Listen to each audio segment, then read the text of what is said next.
Welcome everybody. There was some scheduling changes. I want to make sure you're in the right place. We're going to be talking about creating a robotics community center with FIRST programs. Is that why you're here? Awesome. Okay, thank you.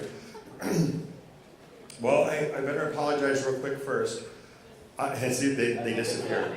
Sorry, FRC, wrong room. I apologize.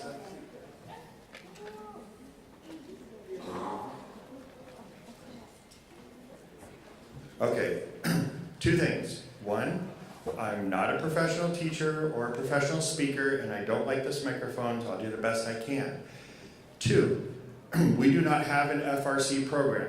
I have nothing against FRC. It's awesome. We don't have it, so any of the questions you have about blending FRC in, I don't know. But I'm sure you can make the jump from what we're going to talk about and look at the program with FRC eyes as well.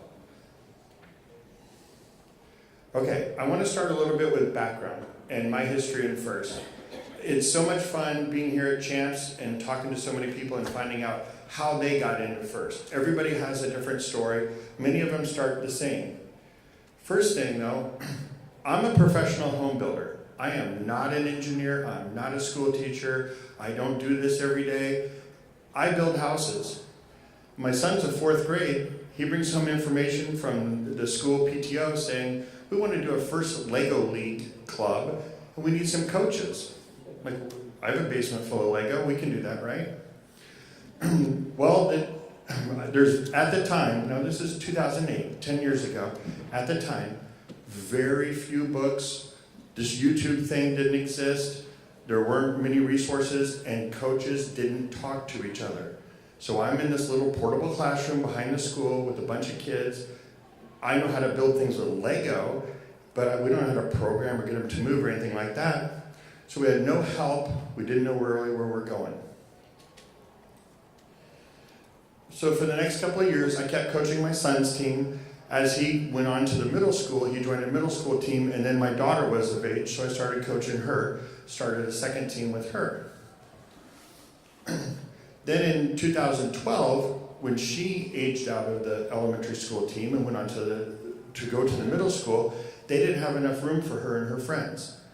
So I'm like, well, I've got this kind of conference room area at my office that we don't really use, and then this is kind of where we did all the home building paperwork and stuff. I'm like, I got a table and I've got a dry erase board, so we'll just bring it to my office. So I kept all those kids together and I started utilizing my office as a place for them to meet. 2014-15, this was the last season that I had a child that was of age to be in FIRST Lego League. That year we had an opportunity to go to the Razorback International Invitational. If you guys haven't been there, it's an amazing event. We had so much fun. The important part here is the catalyst. I no longer have a child on the team, and we have a 14-hour drive. So I'm sitting in the front seat with another dad, girls are asleep in the back, and we just talk. What in the world do you do? You've had all this years of experience in FIRST, and now you don't have a child in FIRST Lego League anymore. And the crazy idea was, grow the office that I have into a bigger facility and bring more FIRST teams together. And instead of coaching one, try to mentor multiple teams. So that's the catalyst. I want you to kind of understand that this wasn't a smart business venture or something like that. It's from the heart. I just wanted to keep working with students. Okay, so setting the foundation. As we're painting the walls and thinking about crazy things, we're thinking about that Field of Dreams movie, right? If you build it, they will come. Yeah, right? Sure. So, we needed to determine a location. Needed to have enough space to serve multiple teams. Needs to be centrally located. We wanted to make sure that we could make it easy for families. As you guys all know, being involved in FIRST, a lot of the times you're selling FIRST to families. If you say, hey, I'm going to coach a soccer team, everybody knows what soccer is, or t-ball, or softball, or anything else. You say, we're coaching FIRST Lego League, or FIRST, and they're like, what's that? So you got to put on a whole different hat and talk. So anyway, it had to be centrally located, easy for parents to get to. Needs to be affordable. Still, one of the hardest things to stomach for these parents is that you pay to play Lego. They don't understand. They spend hundreds of dollars at what was Toys R Us, but they won't spend money to send their kid to Lego League for 6 months or however long the program lasts. It has to be affordable. Need to have a large enough space for big group discussions.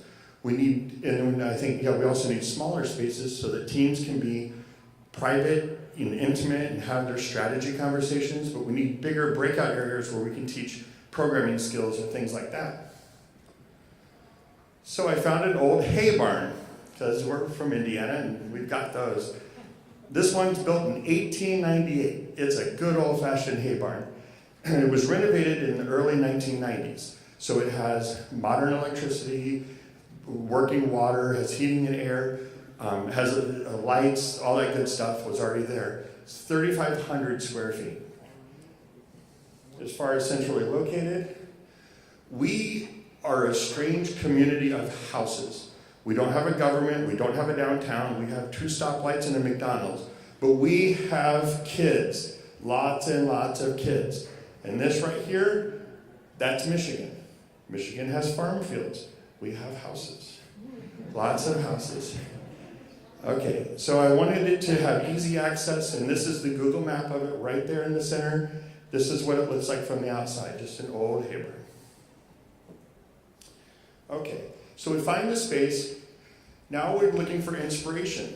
We do that all the time in FIRST, right? Looking around. How do you serve multiple teams in one location? This, to my knowledge, hadn't been done before. So I can't just YouTube multiple teams, one location. So where are we going to go? Well, I started with the softball that I coached for years and years, and thinking about that. At baseball and softball fields, you pay a fee to keep all of this grass green and cut and prepared. But when the teams come in, they come in and share the space. They have practice at set times. Not when the coach thinks they need to go in, but at set times. The teams provide their own equipment. So really looking at that, I'm like, okay, it works for them. Can we get that kind of idea to work? Can I build baseball fields, if you will, in this barn and tell teams come in and practice here to here? The next thing I looked at was art leagues. I told you I'm a home builder. Well, my degree is in art, so I grew up in art leagues and studying art. So a couple of things in the art leagues. Yearly memberships. That's kind of interesting. Try different programs that spark interest. This is exciting to me. If you belong to an art league and you want to try pastel, you can do pastels for a month, and you decide you don't like it, don't do it anymore. What if you could do that in the off seasons? What if you could try EV3 for a while, or First Tech Challenge, or something like that? So that was kind of interesting. Some supplies are shared by all the members. In First Lego League, we have a big 4x8 table that's extremely heavy. What if that could be shared by everyone? And lastly, having lockers available for storage. This way a team doesn't have to take all their stuff out of the building every single time they leave and come back in. So these are kind of some of the ideas. And the last part on the inspiration, the branding. Kid-friendly branding. Make the name simple. So we came up with the acronym GEARS. Avoid the scary word engineering. 4th graders don't want to do engineering. 4th grade girls don't want to do engineering. It sounds spooky. We want them to do it, but we're not going to call it engineering. Instead, we call it exploration, because we're going to fail and we're going to learn, and we're going to fail and we're going to learn. So this is what the acronym stands for. It's the Granger, which is where we're from, Exploration and Robotics Studios. And then we use the familiar shapes, as you can see, the Lego gear. It's not really Lego gear because I didn't pay Lego, but you know. Okay. Creating the studios. We want to develop the workspaces that encourage and inspire the youth. Obviously, mostly what I'm talking about is First Lego League. That's why I'm here this week. I get to be a First Lego League judge at Worlds. I'm so excited. So that is my core, the 4th through 8th graders. First Lego League. So I looked backwards. What was working? Having an area for the game table. Here we are. Out in that little office, you see all the sharp tools on the wall, carpentry stuff. And then an area for project work. Being able to kind of separate those. Anyone in here who's been an FL coach knows 10 kids on one robot doesn't work. You need to break them apart. So what we always did, in this particular case, we did have all 10 together. But usually we take 3 students and they work on the robot one night, and then the other 6 or 7 are working on project or core values.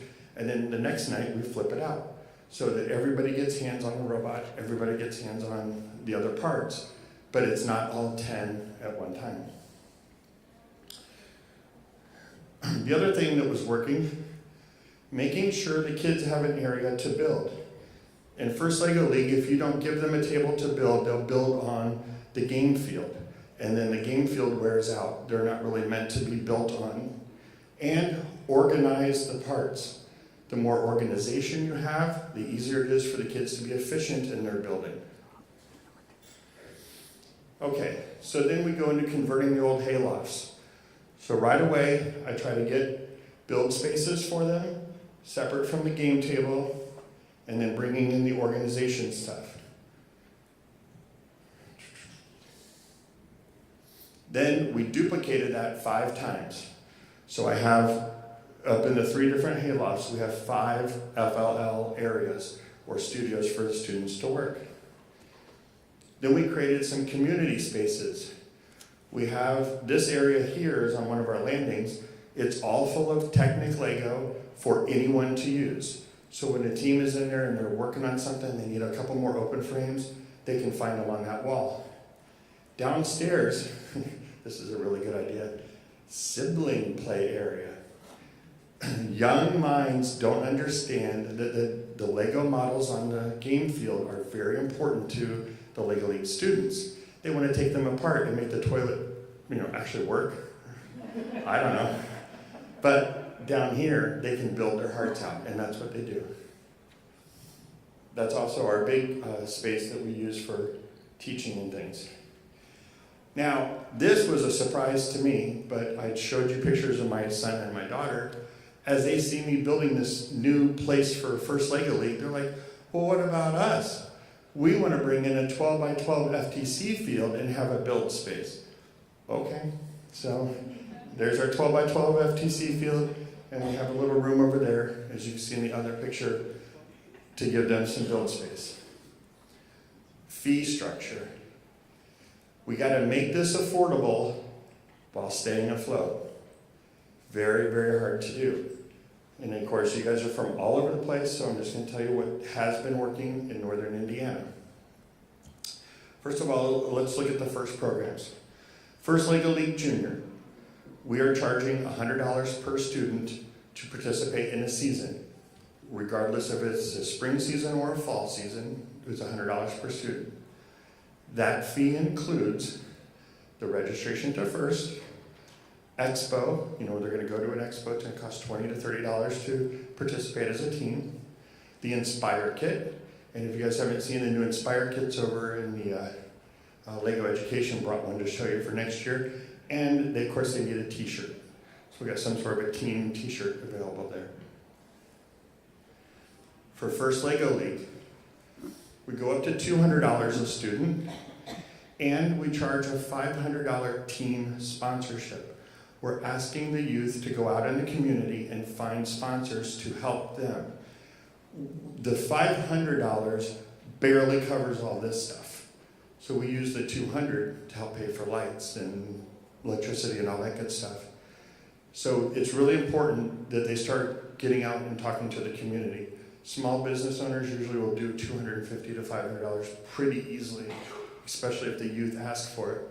So obviously we've got to pay our first registration, the competition registration, game field kit, and again with the shirts. And then for First Tech Challenge, we go up to $300 a student, but the team sponsorships, now they're all over the place. We have a team this year that spent $6,000, not including travel, just on the robot and all the pieces that they wanted to work with. We have another team that probably spent $2,000 to $3,000. So you guys know, this isn't FRC numbers, I know, but In FTC, depending how many different parts the kids want or change of ideas, we have to buy more things. So that we do ask that they find sponsorship for that. And that's going to cover, of course, first, the competition registration, robot building materials, team attire. They never wear t-shirts, they wear all kinds of weird stuff. And pit materials. In case they get a chance to come to an event like this, they need pit materials. All right, well that's first, but there's more we can do with the facility now that we have it. So we look at camps, and we try to base our camp structure on hands-on hours. You know, if it's a short camp or a long camp. So roughly, if we do a 2-hour camp, and this is usually for kindergarten through 3rd grade maybe, for like 5 days if it was over spring break or the summer, be $60. A 4-hour camp, a half-day camp, we charge $80, and if it's a full-day camp, we do 3 hours. We make them break for lunch because they're going to get burned out, and then another 3 hours afterwards. We do $100 for that week. Now I mentioned before with the art leagues about the membership fee. I thought that was a really good idea that parents did not grasp. So as quickly as I threw it out there, I threw it away. I still think it's a good idea, but it did not sell to the families. So just as you think about what you could try to do. Now, as you can imagine, we have for real overhead costs. We are leasing this old barn, electricity, gas, phone data, trash, arts and craft supplies, and staff. I keep saying we like it's a big organization. It's me. It's just me. I just like to sound bigger, I guess. This is not covered by any of those numbers I just shared with you. We have to look for additional funding. One of the places is in grants. My salary currently is paid by the Department of Education of Indiana. I teach teachers how to teach First Lego League in their classrooms.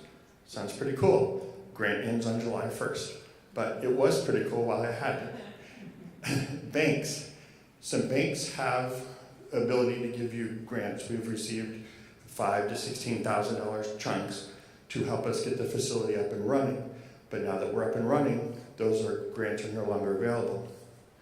Local business sponsorships, definitely very helpful. Corporate partnerships, this is where we're at now. To keep the place going, we need bigger donations, corporate donations, and then of course private donors. One of the things that we do, we created this wall. These are called Everlock or something, I think they're Everlock bricks. They look like big Lego, and we put the different donor names on them. And every color is a different tier of donation, and we leave that out for everyone to see all the time and thank our corporate sponsors. Everybody okay so far? Okay, you can interrupt me because that's fine. All right, this is the good stuff. We're using the first values. We created a behavior model to create an inspirational culture. This is by far the best thing of having all of these teams together in one place. You guys know we have core values for all different disciplines in FIRST, but we summarize all those values into one key word: respect. It's the bottom line of everything. Everything Woody has taught us and Dean has taught us, it's all about respect. So we ask them to respect the facility. We want to make sure they're taking care of their studio space. Just like if you were at a softball diamond, when you're done, you take your Gatorade bottles and you take your bats and balls and you get the heck out of there. Make it ready for the next people. You keep the shared equipment organized. You know, you don't make a mess and let somebody else clean it up for you. And charge the laptops. We're able to have 12 of these little $250 HP laptops that serve Lego League very, very well as long as they're charged. So the students are very good about charging when they're done, and then the next team can use them.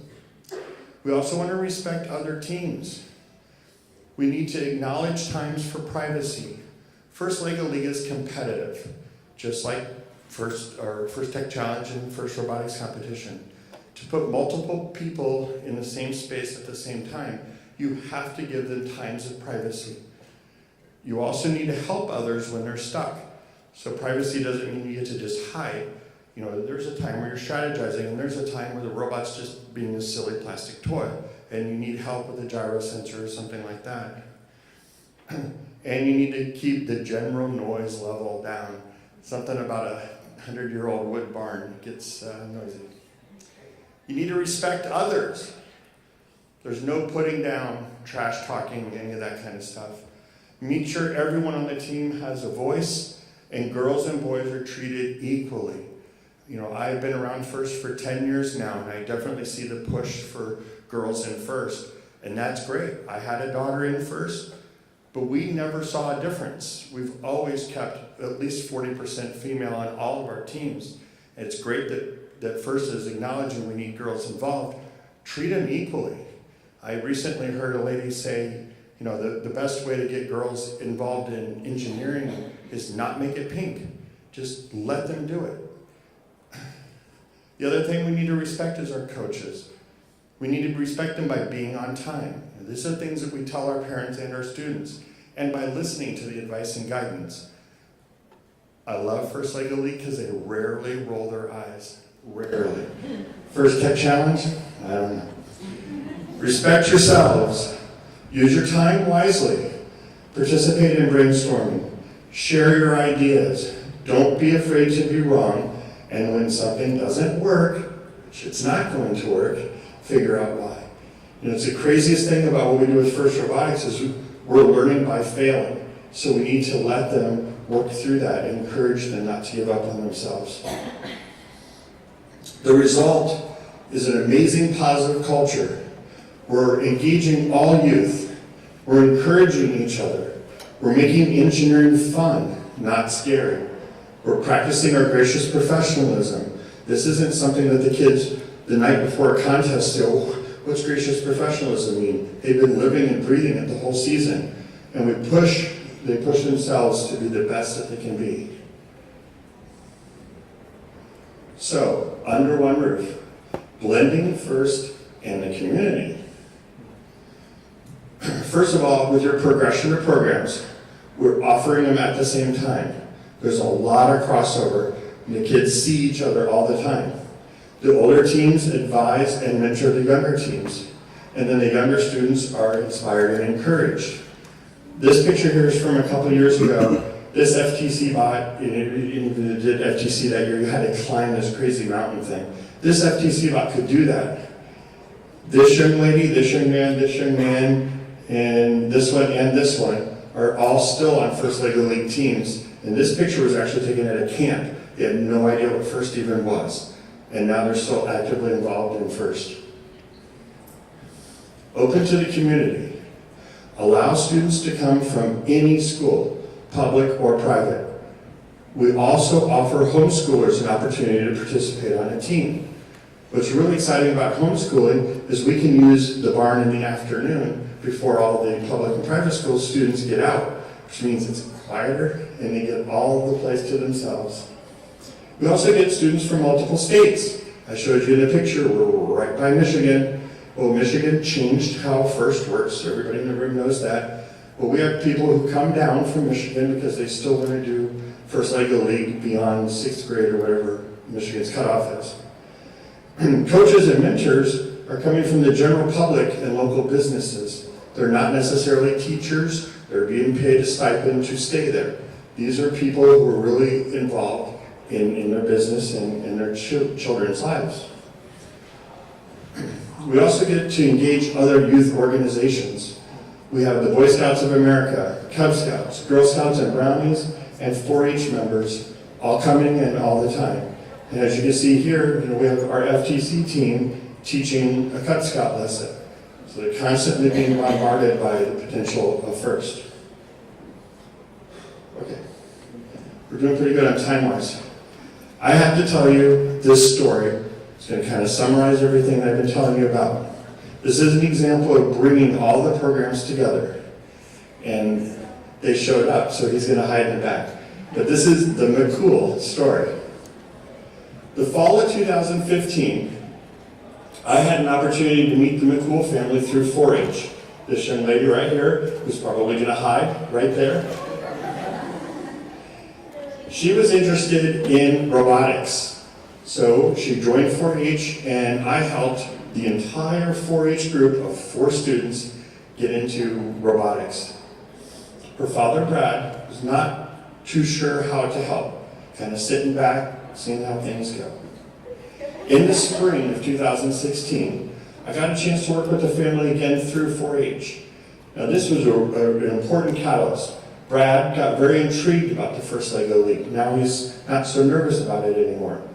But he invited the principal of their school to visit our facility and learn more about the program.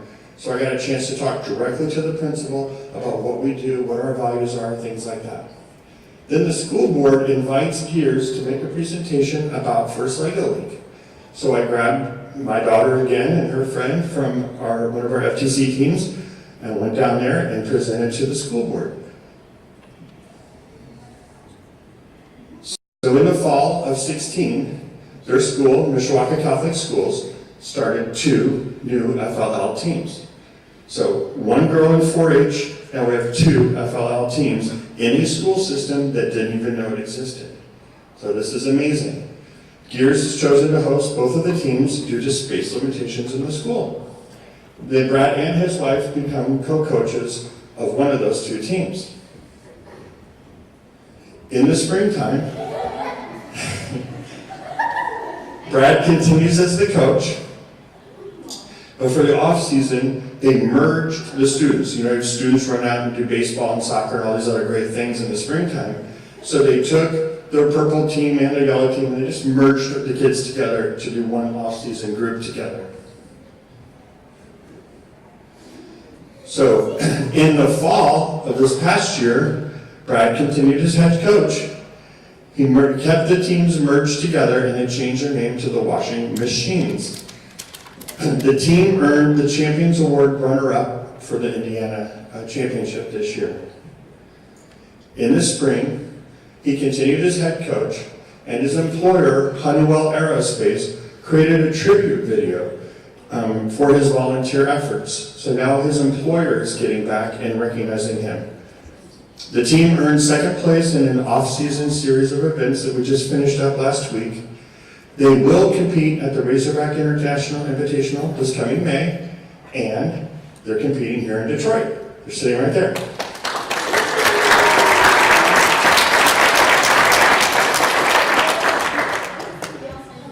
So, that is a great success story. One young lady in 4-H, they're here at the World Championship. And I want to take a quick breather and show you guys the video that Brad's employer did on his behalf. This is what I played with when I was in the 6th grade. Contrast that to what they're playing with today. The brain on this robot is more powerful than anything I had to play with even when I was in college. And for them, it's a toy.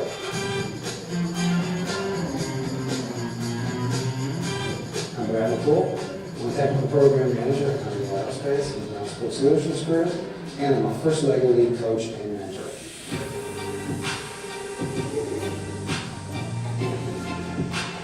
I actually coach with my wife. We coach a team of 5th through 7th grade students. My daughter's on the team as well. Yes, my dad is McCool, Suki McCool. They experience the entire engineering design process from start to finish. Our favorite part is to watch them solve problems that they think sometimes are unsolvable. The accident was wrong on the robot. After they've spent a lot of time working on something that just feels like it's never going to come together. And then when it does, it's like magic. So this place that we're in now is called Gears. It's basically a collaborative space where teams can get together and work on the robots. You gotta make sure it's not crooked on there. What they have to do with the robot game here is have a robot perform as many missions as they can do in 2.5 minutes. They design, they code some software, they download it into the computer on the robot, and then it goes out and executes the launch, is what we call it. I'm mainly a programmer on the team. It means I have to get the computer, figure out the code, and all different sorts of blocks for it, and it's a lot of fun. I've been working for Honeywell for 22 years. In this case, we installed the RF TPS kits. In our group, we basically provide ground support equipment for the Honeywell products that are installed on the aircraft. Here we have 2 thermocouples on each probe. Brad is super smart. He was pretty intimidating at first because he is so knowledgeable. But I quickly found out that he's very, very approachable and has the teacher's heart. We produce products that make air travel safe and convenient. This cable needs to be stored flat and coiled rotating this direction here. We get very good at troubleshooting. What is this product? What was the customer doing when you had a problem? It's a sequence of asking the right questions. And that's what's kind of cool about working with these kids. If they come up and say, hey, my attachment didn't work, you got to jump in and say, what was it supposed to do? What did you design it to do? By asking the right questions, you can get them to realize this is not really a failure. Maybe 9 out of 10 steps worked. Then they can start working on that step to fix the problem. Honeywell absolutely appreciates the multifacets of their employees. This fits so well into his knowledge base for work. It's a great way to share that. The average always units together. Brad is a very hard worker. He treats everybody as an equal. You know, it doesn't matter what your age is. These kids are very creative. They learn and they don't even realize they're learning. That's what's really cool. They're getting excited about science and technology, learning the skills that will help them solve problems of the future.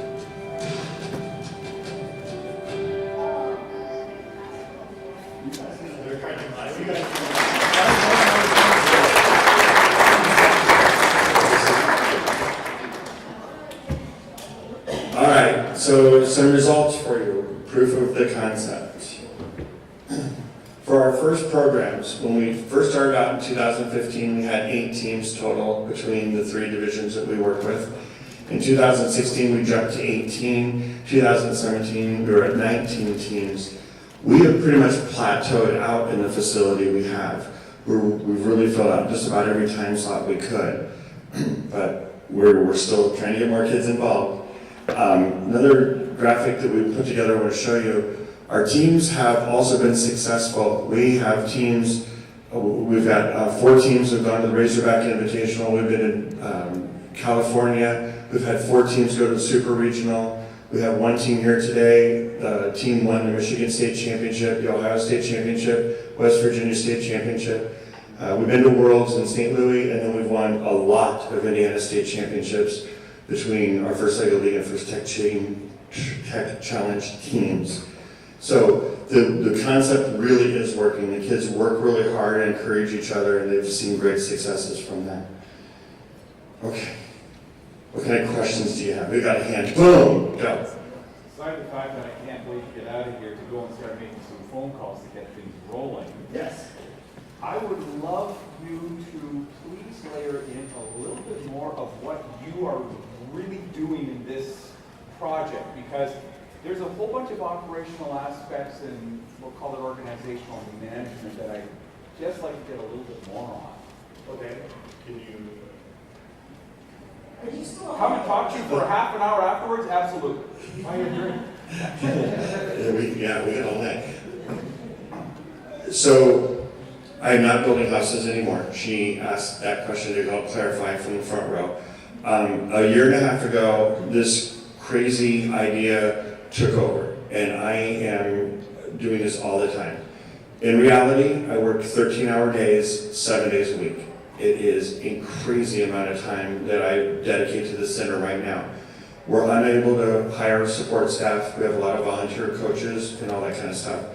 So operations-wise, I'm very, very busy putting a lot of heart and soul in it. Obviously, that's not a good business model.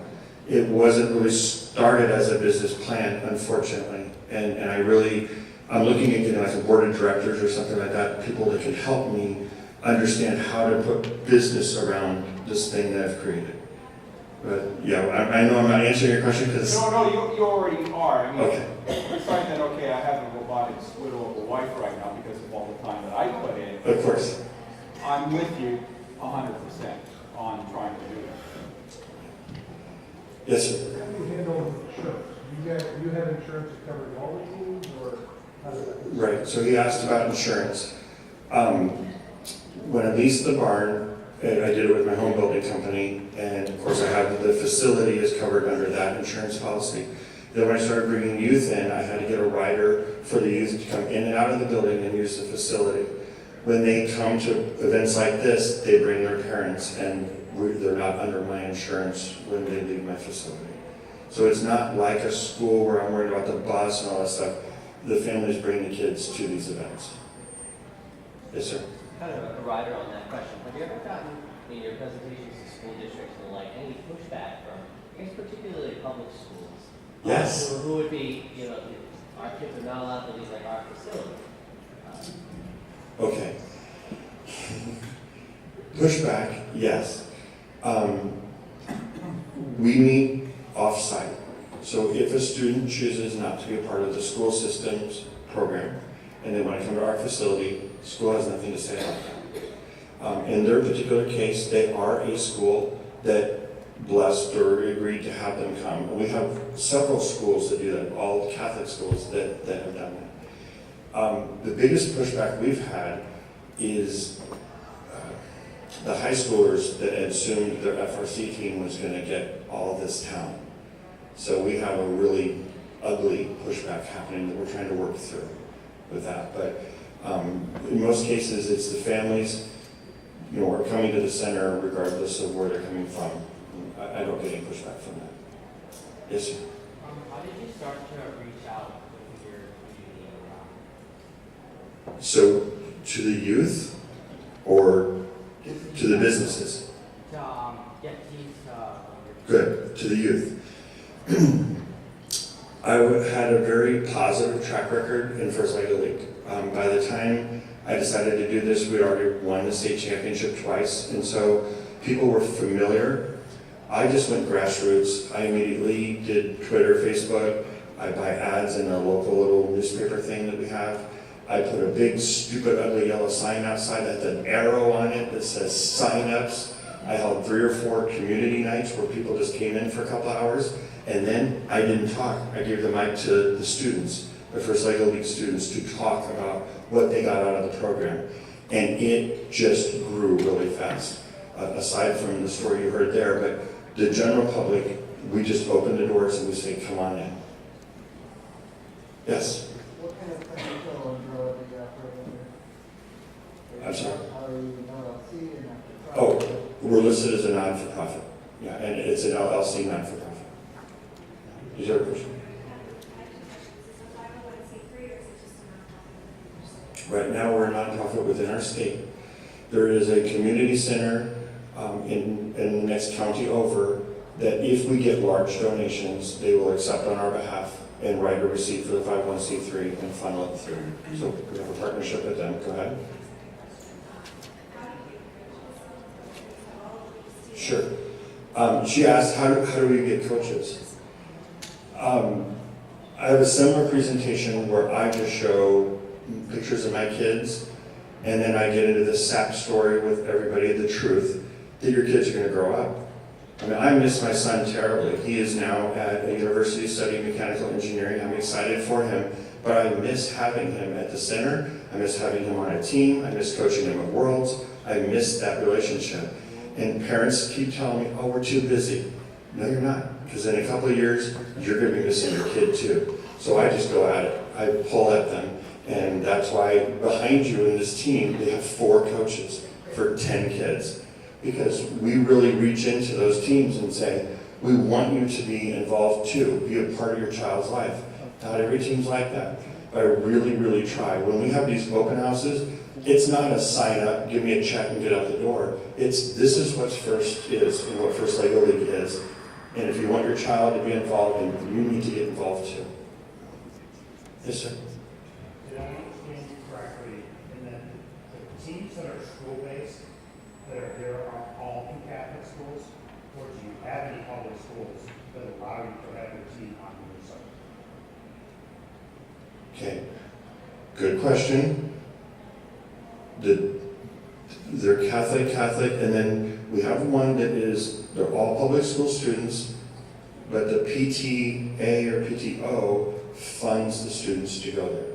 So the public school understands they didn't have space, and so they let the children as a group go, and then the PTO puts their name on the back of the shirts and sponsors those kids to be there. Okay. Yes, in the back. Have you thought about hosting a competition? Yes. He asked if we've thought about hosting a competition. Well, we all love first, right? So back in November, I held my first regional qualifying tournament for First Lego League. We had 16 teams. It was overcrowded, but the kids had a great time, and we definitely loved on them and showed them how much we cared about what they did. The last Sunday, we just finished the 4th of a 4-series spring challenge. But this was really unique. Back in the fall, we were approached by a hospital who wanted to do some sort of a robotics competition, and they're, inventing this and that, and I said, stop. We have a robotics competition, part of an international organization called FIRST. They've already set up the rules. The kids are already agreed to follow by them. Why don't you just sponsor it? So they go, okay. So in the springtime, we got those same First Lego League kids out, and we held 4 events at their different hospitals. They set up the space, the kids came to different towns, and we competed at those hospitals, and then it was kind of like a league. At the end, you racked up all the points, and then a team was chosen as a winner. So yes, we host competitions. We're looking at a First Tech Challenge off-season this July, potentially. We need a space. Good question. Yes? Do you think this would be possible as maybe run by a team or just completely student-run? Do I think it could be completely student-run to a degree? The challenge is that students age out. Just like any successful first team, it's only for a brief amount of time, 4 to 5 years max. So if a team is going to do it, the mentorship and the people who are going to be there beyond the student that had the heart to do it needs to be engaged as well. Because you guys have seen great teams last 4 years and then poof, they're gone. Well, you don't want that to happen to a center like this. So do I push on the First Tech Challenge kids to be very involved, run summer camps, mentor the other teams? Absolutely. But they're going to go to college, and the place needs to keep going. Yes? You also mentioned that you got pushed back from high school because the FRC team. Where do these kids go when they age out in the system if they're not helping with? See, First Tech Challenge goes to your senior year. In our part of Indiana, the high school offers FRC for their junior and seniors. So the pushback comes that the talent, I'm sending them to NSR in Australia, not to FRC. That's the pushback.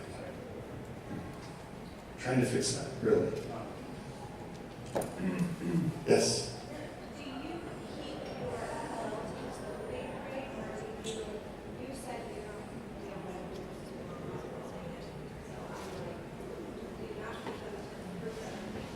Oh, no, we do. We have one 9th grader on the team right now. Till they age out. We created a new FTC team this year with 4 8th graders that had done all they could do in FLL, and we knew it. And so we approached those families and we said, let's take you guys and put you over here because you're ready for the next step. But then, like I said, I have a 9th grader on an FLL team, so he wasn't ready yet. So we really look at the progression and see what's appropriate for the child. So you're not necessarily moving them as a team, you're taking them as they are developmentally ready to move on. In some cases. Sure, it really depends. So I showed you a picture of my daughter and her friend Izzy. When I had them since 4th grade. So we go to the Razorback together. It's the end of the First Lego League career. Coming home, we're talking about it. They decide we want to try First Tech Challenge. Only 4 of them decided to do that, but they've been together since 4th grade. So Wir is the number 4 in German, and they said we're going to call ourselves Wir Left because there's only 4 of us left. And so they founded that team, and they're still going through it together now. Now they've added a couple of friends, but that's how that team formed. So whatever works for the teams, definitely. Yes. You mentioned camps earlier in the program. What are the camps? What do you teach in camps? He asked what do we teach in camps. My favorite one, I even put a picture of it, we call it racing. And we race with Lego. It has nothing to do with programming. This is great. We use a Cub Scout Pinewood Derby track, which is a gravity track. So the kids make a car during the 2 hours or whatever, and they race it down the track, and by golly, someone's going to win. Then the next day they come in, and I'm like, okay, here's a battery pack and a motor. Now who can get to the top of the track? Now it takes about 2 days to figure that out, because now you got to deal with torque and everything else, because they shoot up just fine, and as they start to climb, they stall out. So they're really working on that. Then we go outside, and we set up half pieces of PVC, which is again from Cub Scouts. It's called a regatta, and they build sailboats. And we put a little plastic on them for the sail, but everything else is Lego. It's a floating Lego boat chassis, if you will, and then they just build a sail. And then the next day, we motorize the boats, and they race with that. That's one of the funnest camps we do.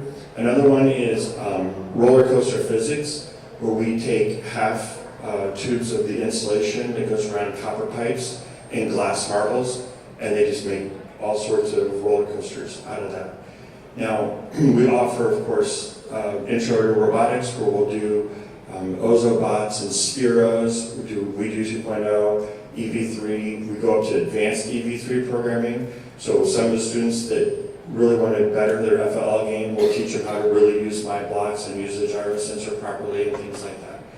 So we just try to really mix it up, have fun. Okay, thank you. Great questions. Anybody else? I brought some. I'll be glad to give you one, and I'm glad to answer any questions. Yes, sir? How effective is your financial model, and how do you get a lot of pushback from teams and kids, or how do you? No, which is why I shared those numbers with you. At first, it was weird because, my gosh, people will pay $800 for their kids to do judo, but they won't pay $200 to expand their mind. I don't get it, but now it's understood. At first, it was a little bit, there was pushback there. I can't go up though. I can't run with those numbers I shared with you, but I can't double them either. So that's where we're really getting into the philanthropy, of bigger businesses and saying we need help to keep doing what we're doing. But the families are pretty good with these numbers. And you have enough script parts and other things that just makes it easy, so you don't have to go ordering and other things. Yes. And what's So- that benefits? Right, and he brings up a good point about the parts. So the EV3 kit is about, well, it's a little bit more now, but it used to be about $400. Over the years, we've bought a lot. I think I have 27 EV3s now. When a team comes in, here's an EV3 kit. They use it, the team dissolves or decides whatever at the end of the season, they take it all back apart. Now I have it to teach Boy Scout Merit Badge with at Christmas time, and then I can teach camp with it in the spring. And unlike FTC where we consume the parts are reusable. I mean, rarely do we have to throw a Lego away. It happens, but rarely. So we get a lot of reuse from those.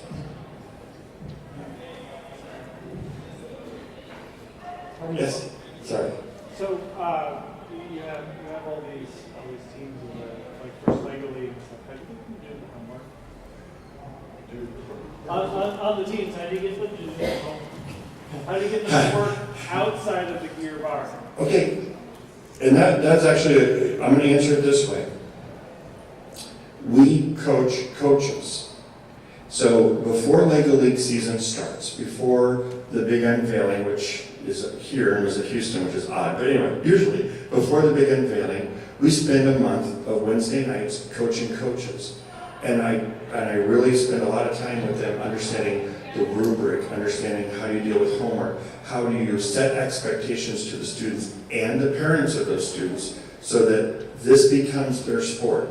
It is as important as making it to football practice or anything else. This is important. Spend a lot of time with the coaches, and then when they're with their first meetings, I'm more than happy to be a part of that as well, to really help emphasize to the parents and the students what the expectation is. Once the season starts, Not everybody does their homework, I'm not gonna lie, but most of the students on the team have agreed to a code of conduct, if you will, and they're going to live up to what the other students are doing as well. So it perpetuates in a good way. You had a follow-up question? How well does the mixture of FTC and FLL, and what challenges would we have if we had a couple of parties? Well, FRC challenge one is expense.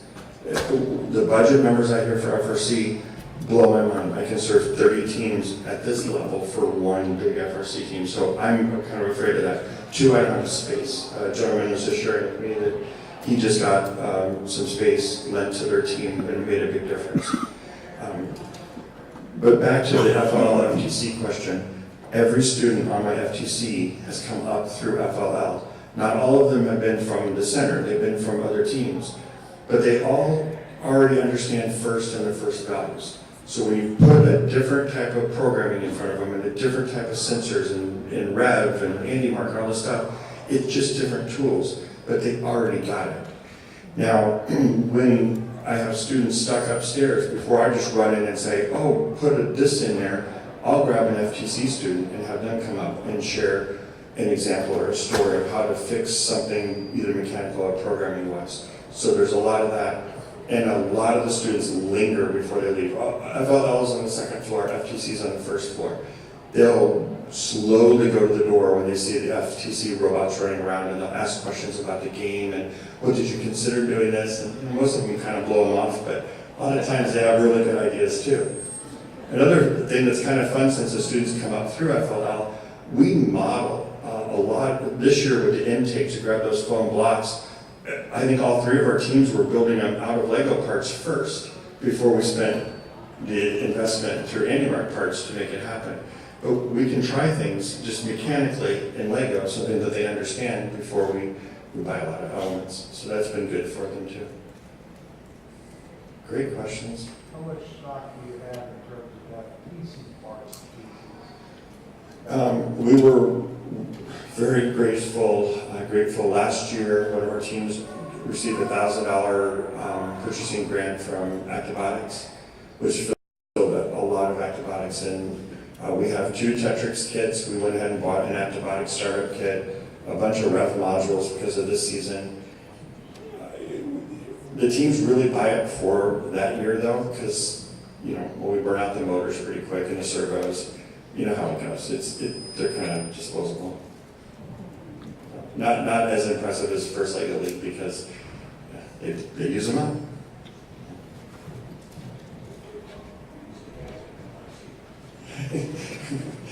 They probably do. Anybody else? Do you think you'll be able to hire somebody to manage it for you? Or Just someone to answer the phone would be amazing. To help put an ad in the paper. Oh my gosh, I love the kids. That 4 o'clock to 9 o'clock is amazing. That 8 o'clock to 4 o'clock is, oh my gosh, how do I get it all done? So I'm hoping, as I seek additional partnerships, I can afford to have somebody come in. One of the things we're really excited about is a mobile program. The concept is we're kind of doing it with one of the schools now as an after-school program. We have a bunch of We Do 2.0s that we use for First Lego League Junior. The rest of the year they just sit on the shelf. What if I put those in the back of the car, ran into a 4th grade classroom for an hour and taught Lego engineering principles, and then boom, ran right back out again. Go back to the center, sort the pieces, and then go to another school and do it again. And that is kind of an exciting concept that we have to sell to the school or the school board. But what if we could do that? What if we could bring it in and the teachers could just have an hour to sit back and we could have fun with Lego with the kids? And primarily looking at the We Do because it's very quick. From iPad programming to build, in an hour, they're making things move. It's pretty cool. sounds like you'll wear yourself out. I'm there, I understand. Yes? Make them donate their time, there's no higher to donate. I agree. Anybody else? All right, thank you so much, and enjoy the rest of the conferences and your time here at Detroit.